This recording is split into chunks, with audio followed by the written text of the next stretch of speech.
салом бинандагони арҷманд, дар чанд дақиқаи баъдӣ дар бораи иддаои Русия аз нобуд кардани ду бесарнишини украинӣ дар фазои шаҳри Москав, афзоиши шумори қурбониҳои сел дар Афғонистон, маълум шудани нархи либоси мактабӣ барои соли нави таҳсил дар Тоҷикистон, таронаи муштараки давлатманди хол бо як овозхони эронӣ ва хабарҳои дигар мегӯем. вазорати дифои Русия эълон кардааст, ки нирӯҳои ҳавоии ин кишвар субҳи душанбе ду бесарнишин ё дрони украиниро дар фазои шаҳри Москав роҳгирӣ ва нобуд карданд. шаҳрдори Москав Сергей Собянин ҳам дар Телеграм навиштааст, ки ин ду бесарнишин соатҳои тақрибан 4 субҳ ба вақти маҳаллӣ ба ду бинои ғайриистиқоматӣ дар пойтахти Русия бархӯрданд. ба гуфтаи шаҳрдори Москав, ин ҳамла талафоти ҷонӣ надоштааст. хабаргузории Reuters ҳам чанд аксро аз маркази Москав, ҷое ки бесарнишинҳо бархӯрданд, нашр намуд.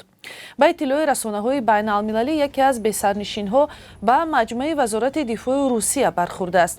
ҳамлаи бесарнишинҳо ба Москав дар ҳоле рӯй медиҳад, ки рӯзи гузашта Киев ва Москав якдигарро ба ҳамла ба калисои таърихӣ дар шаҳри Одесса воқеъ дар ҷанубу ғарби Украина муттаҳам карданд.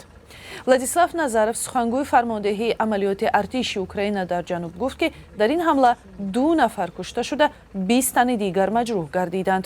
видеоҳои нашр шуда дар шабакаҳои иҷтимоии Украина нишон медиҳад, ки калонтарин калисои ҷомеи Одесса, ки 214 сол умр дорад, осеби зиёд дидааст. дар як видеои дигар як марди ваҳшатзада аз паёмадҳои ҳамла мегӯяд, дигар калисое вуҷуд надорад. ЮНЕСКО, идораи илму фарҳанги Созмони Милали Муттаҳид, ҳамлаҳои Русия ба марказҳои бостонии Одессаро, ки низ зери ҳифозати он аст, маҳкум кард ва хоҳони қатъи бомбаборони ин марказҳо шуд. даргирӣ миёни нирӯҳои Русия ва Украина дар рӯзҳои ахир бештар шудааст. мақомоти Толибон дар Афғонистон гуфтанд, дар пайи чанд рӯзи обхезиҳо дар ин кишвар дасти кам 31 нафар кушта ва дасти кам 74 нафари дигар ҷароҳат бардоштанд. ба қавли маъмурияти ин кишвар, эҳтимол дорад, ки шумори қурбониҳо бештар шавад. инчунин садҳо гектар заминҳои кишт ва дасти кам 604 манзил хароб шудааст. хисороти бештарин дар вилояти Майдонвардак мушоҳида мешавад. мақомот инчунин аз хатари обхезиҳо дар Кобулу Ҳилманд огоҳ карданд. ин дар ҳолест, ки дар бархе минтақаҳои назди марзии Тоҷикистони ҳамсояи Афғонистон ҳам сел харобиҳое дар пай доштааст. дар рӯзҳои гузашта роҳи Душанбе Бадахшон, ки дар ҳудуди ноҳияи Дарвоз бар асари омадани сел баста шуда буд, дубора боз шуд. рӯзи 22 июл об аз рудхонаи 5 сар зад ва роҳи Душанбе Бадахшонро муваққатан баст. Умеда Юсуфӣ, сухангӯи кумитаи ҳолатҳои фавқулода ба Радиои Озодӣ гуфт, сел аз самти Афғонистон ба руди 5 рехта маҷрои обро андаки дигар кард. дар ин бора ва гармои тоқатфарсои Тоҷикистон, ки боиси обшавии бо суръати пиряхҳо гаштааст, дар барномаи ахбор тафсилоти бештар медиҳем. эй ҳамватани азизтар аз ҷон, эй Юсуфи имрӯзини Канъон, берун зи ватан чӣ ҳол доред? биёву аз рӯзгорат моро ошно кун. бинандагони азиз, агар шумо дур аз Тоҷикистонед ва аз нозукиҳои муҳоҷират огоҳ ҳастеду мехоҳед дигарон низ бидонанд, пас ин барнома барои шумост.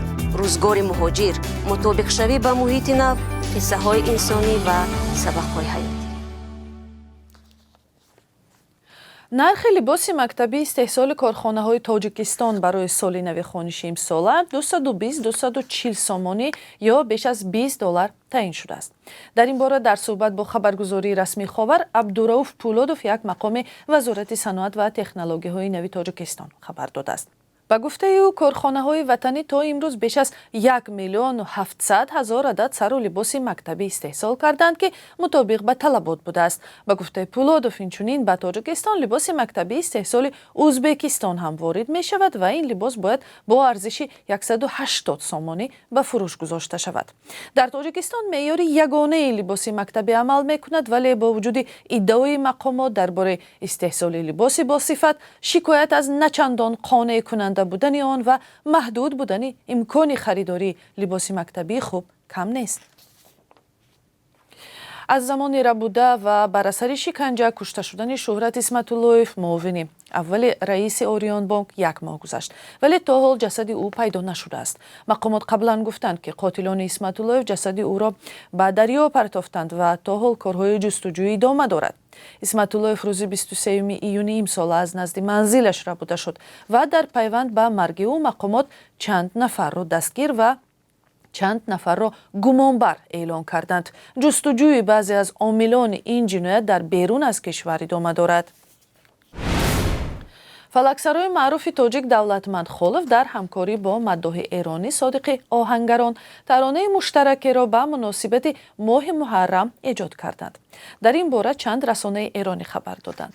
اسم ترانه یا قطعه آهنگ حسینیه دیل است و آن به شعر علیرضا قزوه نوشته شده است. آهنگ نوی مشترک دولتمند خولف و صادق آهنگران با کمک رادیو و تلویزیون دولتی ایران ثبت گردید. اجرای آهنگ‌های دارای مضمون مذهبی در تاجیکستان که مقاماتش فعالیت‌های دینی را سخت زیر نظارت گرفتند معمول نیست. و حالا قرب پول خارجی برای امروز 24 ایول بانک ملی تاجیکستان قرب 1000 روبل روسی را مثل پایان هفته گذشته 120 سومانی و 50 درم مقرر کرده است. $1 آمریکایی هم به تغییر 10 سومانی و 91 درم است. قرب یورو کمی پایین آمده 12 سومانی و 15 درم می باشد. قرب اسعار در بانک‌های تجارتی می تواند دیگر باشد. این بود سرخط چند خبری این ساعت. 4 ساعت بعد در برنامه خبری و تحلیلی اخبار آزادی با می‌خوریم.